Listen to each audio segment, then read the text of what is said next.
बिहार के बच्चे जब खूंटा ठोक रहे होते हैं और नहीं ठोकाता है तो कैसे ठोकते हैं, आइए देखते हैं।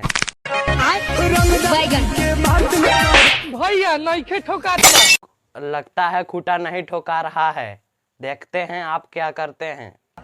ऐसा नहीं के ठोकाता, अपन वाला राइफल निकाल। ये तो राइफल निकाल लिया। बाप रे लो भैया।